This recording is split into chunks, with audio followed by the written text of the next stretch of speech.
नमस्कार, आप देख रहे हैं 4 PM और मैं हूं अभिषेक मिश्रा। देखिए, 2025 के विधानसभा चुनाव से पहले असदुद्दीन ओवैसी की पार्टी एआईएमआईएम चाहती थी कि उसका गठबंधन आरजेडी के साथ हो या उसकी एंट्री इंडिया गठबंधन में हो, लेकिन आरजेडी ने साफ तौर पर इस गठबंधन को ठुकरा दिया, इस दोस्ती के ऑफर को ठुकरा दिया। एआईएमआईएम को 2020 के विधानसभा चुनाव में 5 विधानसभा की सीटें मिली थी। बाद में आरजेडी ने उसके 4 विधायकों को तोड़ लिया था, या एआईएमआईएम के 4 विधायक आरजेडी में शामिल हो गए थे। एआईएमआईएम इसको लेकर बहुत नाराज भी रहा करती थी।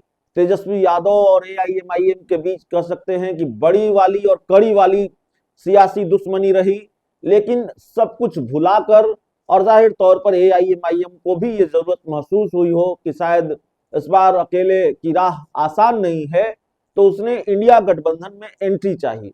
एआईएमआईएम ने चाहा कि उसकी इंडिया गठबंधन में एंट्री हो जाए, और जाहिर तौर पर बिहार में अगर इंडिया गठबंधन के साथ मिलकर चुनाव लड़ना था एआईएमआईएम को, तो उसके लिए तेजस्वी यादव और लालू यादव की मुहर जरूरी थी। बिहार में आरजेडी इंडिया गठबंधन की सबसे बड़ी पार्टी, और उसमें ज्यादातर बड़े फैसले तेजस्वी यादव ही लेते हैं। लालू यादव भी ले सकते थे गठबंधन को लेकर फैसला। लालू यादव की भी हरी झंडी मिल जाती तो एआईएमआईएम के साथ गठबंधन हो जाता।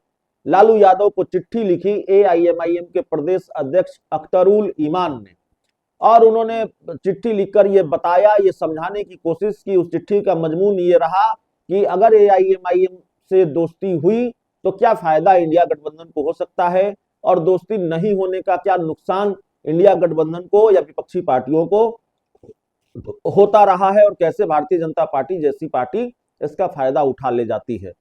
तो इस चिट्ठी के जवाब में एआईएमआईएम को आरजेडी की तरफ से यह जवाब मिला, या दोस्ती के ऑफर के जवाब में एआईएमआईएम को जवाब मिला कि अगर आप अगर आप हमारी मदद करना चाहते हैं तो आप चुनाव ही मत लड़िए।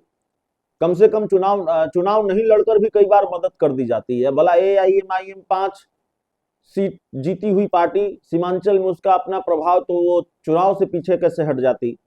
तो जाहिर तौर पर उस आरजेडी की यह सलाह एआईएमआईएम को मंजूर नहीं हुई, और एआईएमआईएम के प्रदेश अध्यक्ष ढोल नगाड़े के साथ पहुंच गए आरजेडी के जो सुप्रीमो हैं लालू प्रसाद यादव, उनके घर के बाहर, राबड़ी देवी के घर के बाहर, दोस्ती का ऑफर लेकर, ढोल नगाड़ा बजाते हुए।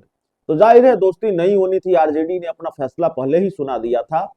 और ये सारी कहानी अब चुनाव के इतने दिनों के बाद हम आपको इसलिए बता रहे हैं क्योंकि तब एआईएमआईएम को आरजेडी की जरूरत थी, अब एआईएमआईएम की जरूरत आरजेडी को है।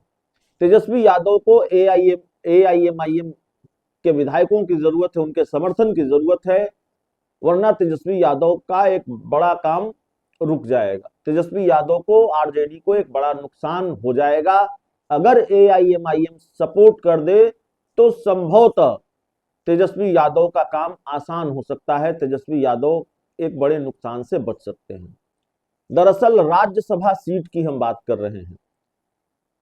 बीजेपी और जनता दल यूनाइटेड तो कुल मिलाकर एनडीए 4 लोगों को राज्यसभा भेज पाने की स्थिति में है। 5 राज्यसभा की सीटें खाली हो रही हैं, 4 को एनडीए भेज सकता है, क्योंकि इसके लिए उसके पास बहुमत है। एक सीट के लिए 41 विधायकों की जरूरत पड़ती है। लेकिन आरजेडी के 2 राज्यसभा सांसदों का कार्यकाल खत्म हो रहा है 2026 में। प्रेम गुप्ता और जो आरजेडी के एक और राज्यसभा सांसद हैं, उनका भी कार्यकाल खत्म हो रहा है, अमरेंद्रधारी सिंह। इन 2 लोगों का कार्यकाल खत्म हो रहा है, और तेजस्वी यादव के पास या इंडिया गठबंधन के पास बहुमत नहीं है कि वो भेज पाए राज्यसभा किसी एक व्यक्ति को भी। 41 विधायक नहीं है इंडिया गठबंधन के पास। लेकिन अगर एआईएमआईएम सपोर्ट कर देती है, समर्थन कर देती है, और बीएसपी समर्थन कर देती है, तो 41 विधायक हो जाते हैं। तेजस्वी यादव, मतलब समर्थन से मेरा मतलब ये नहीं है कि टूट कर इधर आ जाए।